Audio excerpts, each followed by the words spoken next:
Bienvenidos a Aires Constitucionales, espacio de la Asociación Argentina de Justicia Constitucional. Pueden seguirnos en nuestras redes sociales y encontrar todos nuestros programas en nuestro canal oficial de YouTube. Hoy nuestro invitado especial es el doctor Mario Fera, que es juez de la Cámara Nacional de Apelaciones del Trabajo, es expresidente del Consejo de la Magistratura del Poder Judicial de la Nación, docente de Derecho Constitucional y Derecho del Trabajo, autor de distinguidas y relevantes obras del derecho en su especialidad. Bienvenido, doctor Fera. Bueno, muchas gracias. Es un gusto para mí estar presente en este espacio. El gusto es nuestro y, bueno, un momento realmente muy especial en el ámbito laboral, que se ha dado la reciente reforma, ¿no?, de la ley laboral, muy discutido el tiempo del debate legislativo, pero bueno, se ha llegado finalmente a la reforma. Quisiera que usted destaque cuáles son los puntos relevantes que considera. Bueno, se trata de una reforma que, como bien lo señalaba, se discutió políticamente y, lógico, porque se trata de un instrumento normativo que, si lo comparamos con lo que pasó en los últimos 50 años, diría yo, en Argentina, es el más relevante desde el punto de vista de la cantidad de normas que introduce una sola ley y también de los aspectos que trata, que, yendo al mundo del derecho del trabajo en la Argentina, podemos decir que trata los tres grandes universos en los que se estudia y se regula el derecho del trabajo, ¿no? Como son el derecho individual del trabajo, que es el que hace al contrato de trabajo en sí, a la relación negocial, digamos, entre una persona trabajadora y un empleador. Por otro lado, a todo lo que es el mundo del derecho colectivo del trabajo, que relaciona asociaciones sindicales internamente y hacia afuera en su relación con las representaciones de empleadores, y también se refiere a lo que es el derecho procesal del trabajo, digamos, normas que tienen que ver con todo lo que tiene que ver con las reglas dentro de los juicios laborales. Desde esa perspectiva es una ley que tiene una pretensión importante. También sabemos que fue objeto de un cuestionamiento judicial reciente y que dio lugar a distintas resoluciones que en el transcurso, digamos, de esa conflictividad judicial, que está pendiente todavía en cuestiones tanto de cautelares, que son las cuestiones temporales, como la cuestión misma de fondo de la reforma, que involucra una cantidad importante, más de 80 artículos están cuestionados en su constitucionalidad, está siendo objeto de análisis por la Justicia Nacional del Trabajo y por la Justicia en lo contencioso administrativo federal. Que ya se veía venir en el debate, ya decían, no, esta ley va a ser cuestionada. Bueno, obviamente, porque ya si tomamos en cuenta la cantidad de artículos que modifica y la calidad con la que los modifica, ¿no?, que, digamos, para eso tendríamos que hacer un análisis más profundo de cada uno de los institutos o instituciones, es una reforma que lógicamente iba a dar lugar a cuestionamientos, inclusive va a dar lugar a interpretación en muchos de los aspectos que trata. Pero usted me dirá, como magistrado, que me puede contestar y que no, pero en el sentido de cuando hablamos del avance del constitucionalismo social, en el artículo 14 bis, ¿usted cree que esta reforma laboral de alguna manera ha afectado este avance en los derechos sociales? Bueno, es un buen punto de partida porque es bueno recordar que Argentina, desde hace casi 70 años, tomó en su Constitución, que es la llamada ley fundamental, es decir, la ley de leyes, la que regula los aspectos básicos de la organización institucional argentina y de los derechos más importantes que tenemos todas las personas. Claro. Prevé el llamado constitucionalismo social, que implica concretamente llevar a la máxima jerarquía la protección del trabajo en Argentina. Que fue un avance en la historia y de la historia universal. La historia universal, que en Argentina se dio varias décadas después. Sí. Introducido en un artículo breve, pero no por breve deja de ser muy, muy relevante, porque protege al trabajo en sus diversas formas y asegura determinados derechos a la persona que trabaja para nivelar esta relación desigual que se da en los hechos, ¿no? En la relación negocial laboral. Entonces, el derecho del trabajo es en sí mismo protectorio de la persona que trabaja para que sea tratada con dignidad, con equidad, así lo dice la Constitución, y después se le garanticen derechos tales como una jornada reducida de trabajo, una retribución justa, estabilidad en el puesto de trabajo o que se lo proteja contra el despido arbitrario, y también derechos sindicales, ¿no? Como la llamada libertad sindical, que tiene un montón de... Sí.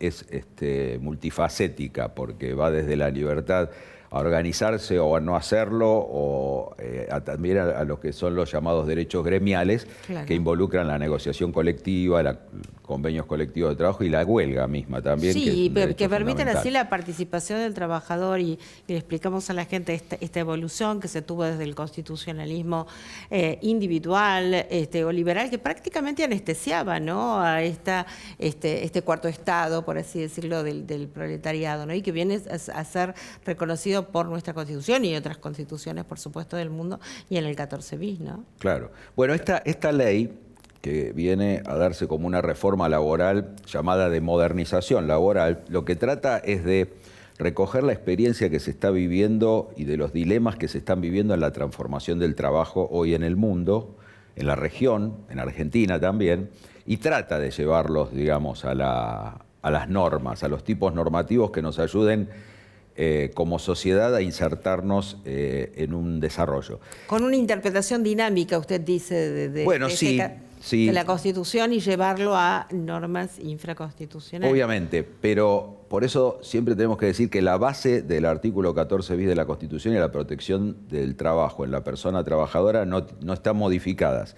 Lo que sí modifica la ley son distintas herramientas que van desde las reglas que vienen por debajo del principio, llamado principio de protección de la persona trabajadora, todas las reglas de la irrenunciabilidad, que se la relativiza en esta norma en pos de una mayor autonomía de las partes en función de los cambios que está produciendo el trabajo, y una serie de otras normas que modifican distintos institutos o instituciones clásicas del derecho del trabajo.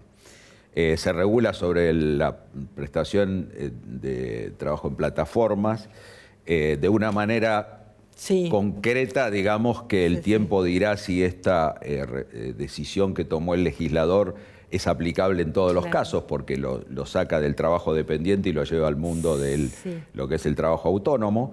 Se establece que la ley de contrato de trabajo, que es como la columna vertebral del derecho individual del trabajo argentino, no se aplica a todas las personas trabajadoras de todas las actividades, sino que algunas quedan excluidas de la aplicación de la ley de contrato de trabajo, establecidas en la misma ley. Bueno, como el trabajo de casas particulares, el trabajo agrario, solamente se puede aplicar la ley de contrato de trabajo en casos de previo juicio de compatibilidad, o el trabajo de los trabajadores embarcados, o el trabajo en contexto de encierro que realizan las personas privadas de libertad ambulatoria.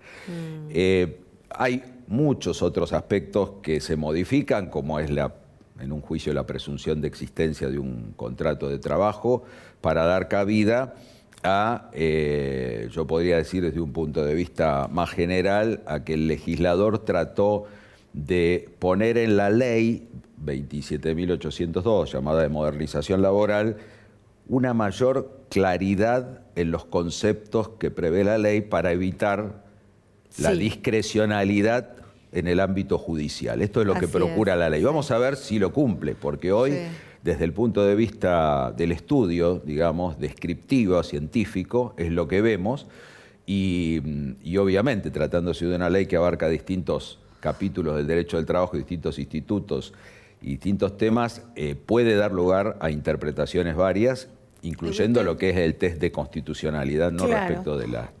¿Usted podría explicarnos a ver cómo quedó esta cuestión indemnizatoria? Porque era uno de los puntos, ¿no? A tratar, y que se decía que, bueno, que ahora se aclaró, han dicho los expertos, que antes no estaba tan claro. La norma quizás más relevante desde el punto de vista de la indemnización es el artículo 245 de la Ley de Contrato de Trabajo, que prevé las indemnizaciones por despido para los casos de despido injustificado producido por el empleador.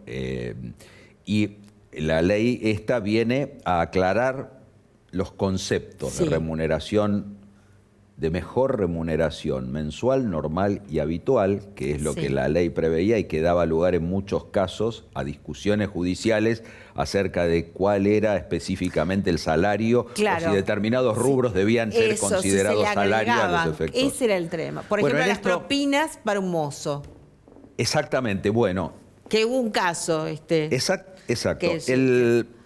La ley, la modificación del artículo 245 procura clarificar cada uno de los conceptos que deben ser considerados, y en esto podemos decir que el intento parece acercarse a una clarificación de esos conceptos junto con otras normas como son las referidas a específicamente el concepto de remuneración, que lo prevé en otro capítulo la ley. Claro, pero eso como da certeza. Si las propinas no son remuneración, cuáles son los rubros que se consideran remuneración en sí mismo dentro de la relación laboral y a los efectos de una indemnización. Y hay otras normas que creo que era necesario que se produjera cierta intención legislativa hacia la clarificación, porque esto es muy importante en el derecho del trabajo, que es una rama del derecho y del conocimiento jurídico que tiende a ser autoaplicable, es decir, a dar herramientas a las partes para que puedan aplicarla de un modo tal que no requieran la intervención de un tribunal. Y desde este punto de vista la ley procura ir en una tendencia que disminuya la litigiosidad judicial. Desde el punto de vista de la podríamos decir, de la intención es buena. Lo que hay que ver es si la herramienta termina siendo apta y útil para lograrlo, ¿no? Claro, le hago una pregunta que es esto, es decir, si estando claro, ya habiendo un grado de certeza mayor, ¿esto evitaría la litigiosidad? Sí, en principio esta es la intención legislativa, sí. Porque ya no tiene que decir un juez que...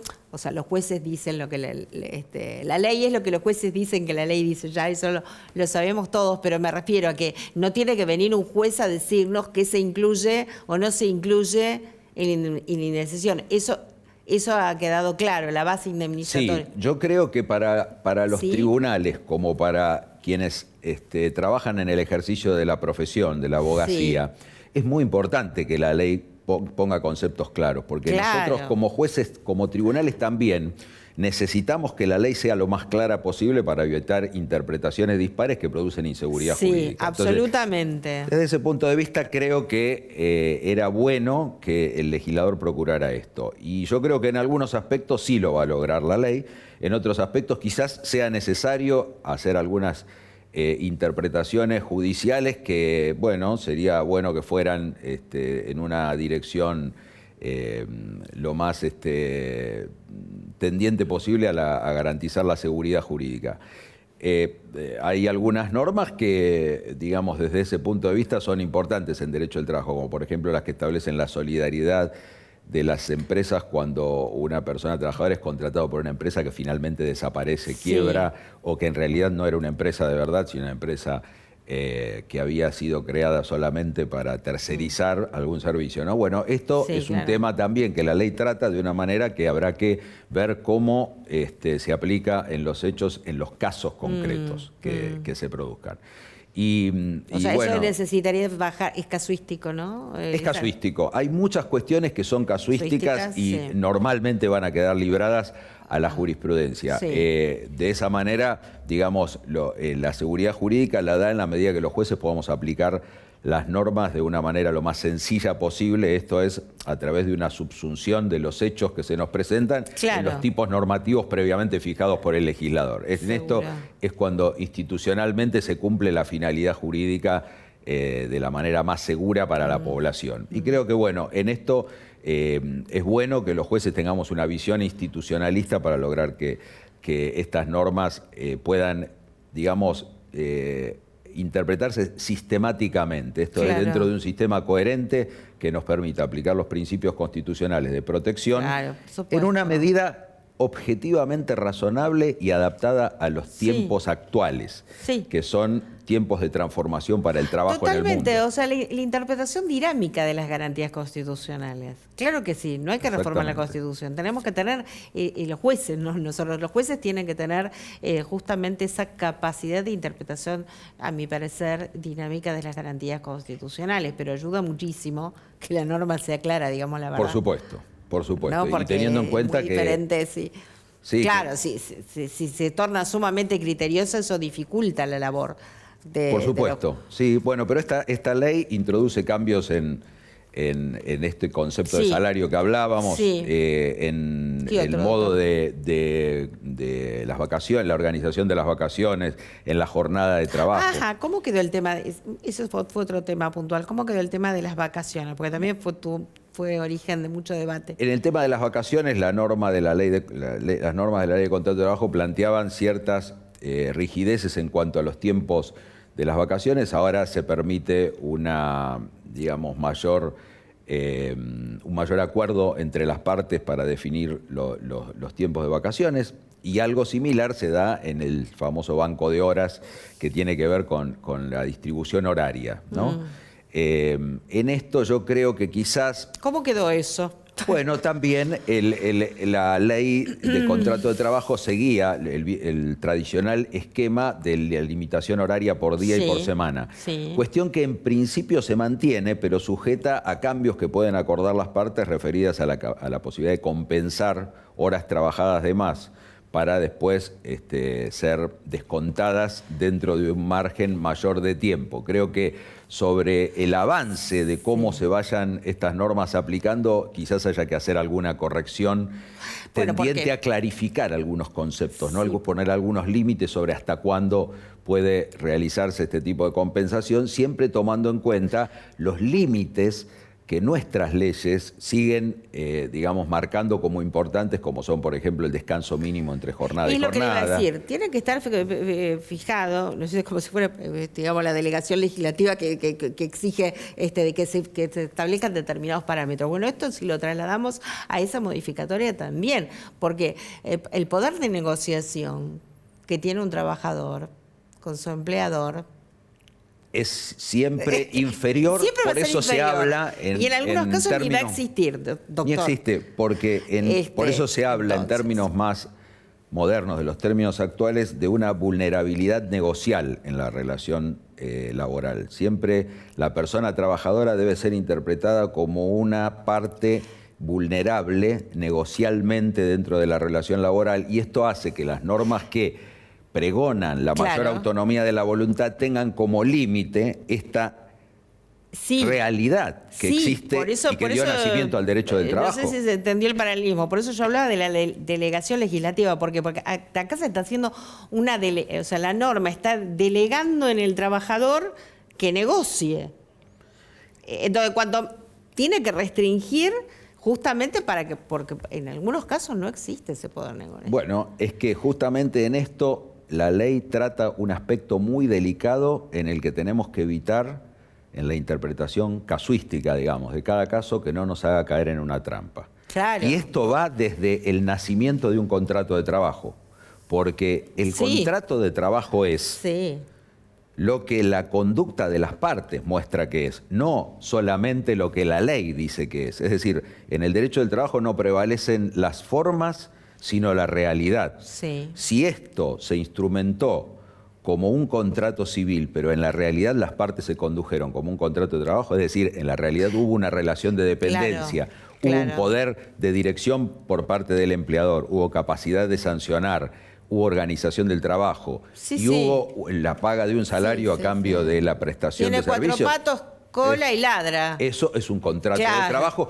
aunque las partes hayan formalizado. La analogía, pero es que esto es así, y así lo enseñamos también en el ámbito académico, y esto no cambió en Argentina porque la norma constitucional no cambió y porque tampoco cambiaron todas las normas de la ley de contrato de trabajo que se refieren al fraude laboral, al llamado regla o principio de la realidad del artículo 21 y 22, 14 de la Ley de Contrato de Trabajo y todas las normas que conforman este sistema. Por eso los jueces vamos a seguir interpretando de manera coherente el derecho del trabajo en base a los principios y reglas constitucionales. Sí, qué bueno es hablar con un magistrado de estos temas. Qué bueno, qué clarificador, doctor. La participación, ¿no?, que tiene el trabajador a través de sus representantes, que serían los sindicatos, los gremios, los convenios colectivos de trabajo. ¿Cómo quedó eso? Hubo algunas modificaciones en el derecho colectivo. Algunas se refieren a los ámbitos de negociación colectiva, porque esta ley privilegia de alguna manera la negociación por empresa, cuestión que es importante también interpretarla con los cuidados que merece a la luz de la razonable articulación de los ámbitos de negociación colectiva, porque Argentina tiene un modelo sindical que tiene determinadas características desde hace varias décadas y es modelo para muchos países del mundo, porque la fortaleza del movimiento sindical argentino tiene que ver con las características de ese modelo. Y sería bueno que los cambios que se implementan, por ejemplo, para privilegiar o para fomentar la negociación por empresa, no vengan a modificar aspectos claves del modelo sindical argentino. Es decir, que para negociar por empresa se pueda negociar aquello en lo que la negociación por empresa puede dar de riqueza a una negociación por actividad previamente pactada por una representación más centralizada. Pero no sería bueno que vivamos un cambio que nos lleve a una estratificación tal de los niveles de negociación que pueda atomizar la negociación colectiva y haga que pierdan vigencia convenios colectivos que son muy importantes porque fueron negociados por actividad o por oficio. Pero esta es una cuestión que hay que interpretarla en la reforma de una manera institucionalista, es decir, que nos permita también, volviendo a la idea de sistema o de coherencia, entender el modelo sindical argentino de una manera coherente y tendiendo a que institucionalmente sea una herramienta para que los sindicatos en los distintos niveles, incluyendo el de empresa, puedan negociar aquellas condiciones que solo se pueden negociar dentro de la empresa. Y después hay algunas modificaciones en la ley vinculadas... Y que sumen. Que sumen, digamos, que mejoren la negociación. Que sumen y que mejoren, porque el derecho del trabajo tiene cierta complejidad en lo que nosotros en términos académicos llamamos las fuentes del derecho, que son todas aquellas herramientas que de alguna manera conforman el plexo, el sistema normativo. Por un lado la ley, por otro lado las leyes especiales, pero por otro lado la negociación colectiva. Cada una de estas herramientas permite que el contrato de trabajo sea protegido de distintas maneras y con distinta especificidad y con distinta dinámica. Por eso los convenios colectivos duran determinada cantidad de tiempo, porque eso permite que la renegociación vaya tomando en cuenta la dinámica de la relación laboral. Bueno, lo mismo se da con los planos de negociación. Por actividad regulan algunos temas, por empresa regulan los que son propios de la especificidad de esa empresa. Y en esto creo que, bueno, la ley tiende a avanzar hacia una negociación más dinámica. Y esto creo que puede ser bueno si lo interpretamos de una manera institucionalista y sin poner en juego las bases del modelo sindical argentino. Después hay un tema vinculado con la huelga.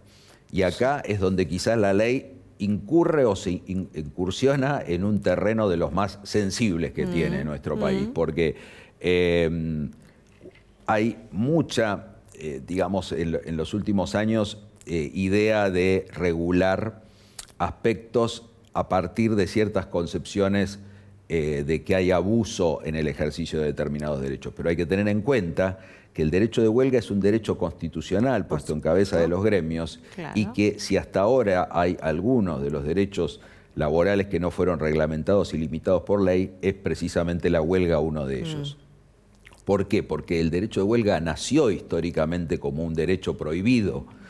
Después pasó por un periodo de tolerancia y finalmente por el de regulación una vez que fue reconocido como tal, y la huelga es en sí misma una especie de derecho a dañar a la otra parte que está constitucionalmente asegurado. Por eso hay que tener mucho cuidado cuando se lo limita, hacerlo de una manera que no pase los límites constitucionales. De hecho, en nuestro país el derecho de huelga solo fue de alguna manera encauzado y limitado por la jurisprudencia, y principalmente por la jurisprudencia de la Corte, para evitar que los límites que se le ponen no terminen dañando la esencia del derecho de huelga que tiene, porque es un derecho directamente asignado por la Constitución. Claro, exactamente.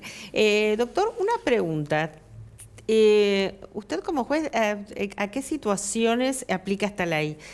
Me refiero, ¿de acá para adelante, de acá para atrás, hasta cuándo? Este es un tema clave en esta ley que viene a modificar un montón de institutos del derecho del trabajo. La ley se aplica en lo inmediato a todos los contratos de trabajo, podríamos decir, vigentes en Argentina, como criterio general. Sí. Porque después, a la hora de proyectar las reformas concretas que se hicieron en las distintas instituciones del derecho del trabajo, hay un dato que tenemos que evaluarlo en cada situación para advertir, porque nos pone como un límite o barrera a lo que puede ser modificado.